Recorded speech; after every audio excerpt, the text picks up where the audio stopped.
So these are those buildings, at least here in North America. I added in 151 Front and Harbor Center in Vancouver because those are important buildings in Canada.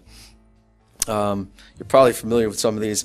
I've been talking about 60 Hudson and 1 Wilshire, lest we forget the Nap of the Americas in Miami and the Westin Building in Seattle. I would consider those 4 buildings to be the most important buildings in the United States. Basically, they're the 4 corners. They're the bookends. They represent Asia, Europe, and Latin America.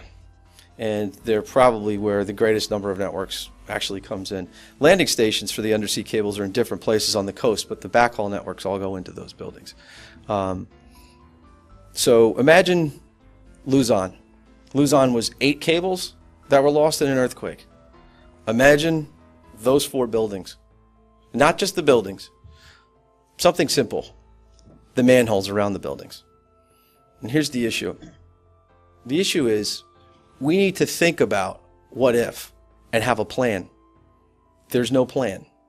And I'm not saying that we couldn't put Humpty Dumpty back together again, but we need to think about how we would and who would secure the area and who would administer the restoration process and who would actually do the work and who would get restored first, who would get restored last.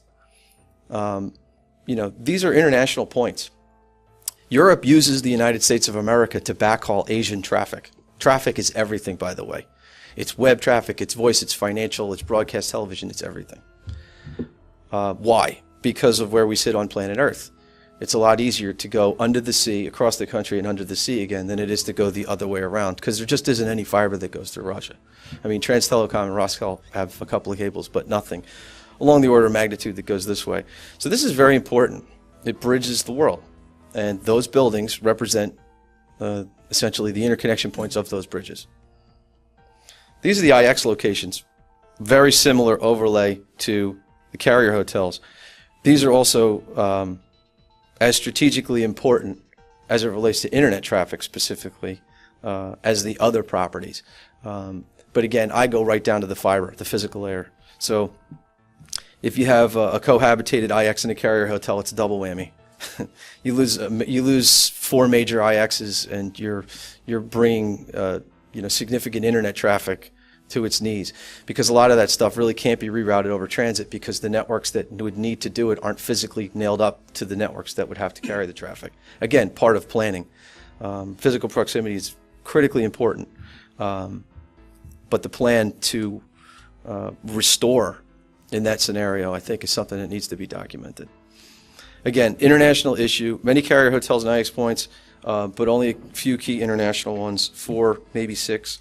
I think those few need to be diversified from and secured. Certainly not enough capacity for alternative routes to support the loss if it isn't planned for. If it were planned for, it's possible. People say satellite. In every instance I've ever seen of any undersea cable cut where a country was cut off, right in the article it said, and they tried to use satellite and it didn't work. Because satellite, there just isn't enough capacity. So if you ever hear anybody say that, oh, it's all backed up by satellite, that's a myth. And it's been proven that it didn't work and it failed time and time again. Not enough people understand this issue, and really not enough people have the time to deal with it. So the big question is, how do you deal with it? So first and foremost, you have to acknowledge and agree there is an issue. And in this case, ignorance is very, very dangerous. And then plan from 1 up. Again, not trying to disparage the internet, but the internet doesn't work, and MPLS won't save us because it hasn't. You lose the cables or you lose these buildings, and there isn't a whole other carrier hotel next door just sitting there idle waiting for that one to go out, with everybody having the exact same network configuration over here, just sitting there waiting for this one to go away and then that one goes on. It's not how it works. And if you lose the fiber, then there's no layer 2, there's no layer 3, there's nothing above it. That's the problem. But if you can build physical layer diversity, for the bulk of the traffic, you can protect yourself, and then the schemes of IP and MPLS actually do work. They work great, as a matter of fact, if the physical path is there. And I'm a big believer in distributed layer 2. VLANs are logical, and Ethernet certainly can be planned. So Distributed private networks or communities of interest. We're obviously spending a lot of time at this conference talking about stuff like that, the application layer. I look at the VPF and the fabric as a community of interest for voice people, and there's certain inherent redundancies built into it and protection built into it, but it is also vulnerable for a physical layer loss. There's no doubt. I don't really have any faith in government action to understand this, lead this, or resolve this issue. This is from personal experience, and again, not knocking anybody. I don't know if anybody in here is from the government, but I've had a lot of conversations with government people over the years, and every group that I've talked to has their own initiative and their own responsibility and their own timelines, and this is a humongous situation that they only address a piece of. And it's almost as if they can't get all the other departments together to work on it, and there isn't one department, not even DHS, that sort of has domain over all this and can reach into all the different areas. Profit-driven corporations are very predictable. They're not going to do anything unless they're motivated by gain. And that's the funny part, right? So the threat could cause a total loss. But, and I refer to that as the insurance business. You pay money in the event that something happens. So this to me is the same thing. You need to pay attention and actually build your network to be physically redundant in case something happens. Luzon is a problem because, Luzon Strait was a problem because of the fact that all the undersea guys laid their cables on a fault line because that was the cheapest place to put them. So it's a fault line. Like, do you think there could be a problem? Well, ultimately one day there could be. Well, why'd you put them there? Well, that was the most inexpensive, economically driven place to put them. It's the same thing with trenching. Under the Atlantic, cables are separated by thousands of kilometers, and I know Joe's going to get into this.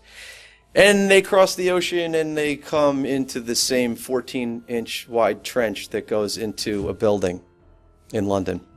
The trench gets hit, all that physical layer disparity, which looks like protection, is completely lost. So they did that. Why? Economics. Why would everybody pay the same dollar to have 14 different trenches when we could all share the cost of digging one? That's the way they looked at it, because they're driven by shareholders and profits. That totally undermines physical diversity. So people that know must take action, embed the knowledge in the planning, demand diversity from vendors. So if you're a buyer, tell them, I want to see your network maps, and make sure that they have physical diversity. And I know a lot of carriers do this already. Enterprises need to do it. They need to become aware of the fact that they have to request the network map. If you're buying from 3 different carriers and you think you have diversity, I guarantee you have billing diversity. But you probably don't have fiber route diversity because you probably have a primary path and 2 people that are type 2 over that path coming into your building.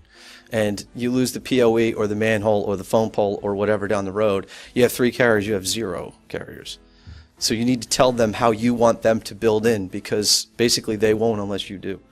And if you're an operator, you should provide diversity to customers and tell them about it, i.e. Joe and Hibernia. They go right out and tell you, we are physically diverse, here's our map, here's how we do it. It's a value add, it's a strategic sales advantage, and it works very well. We have to learn from these things.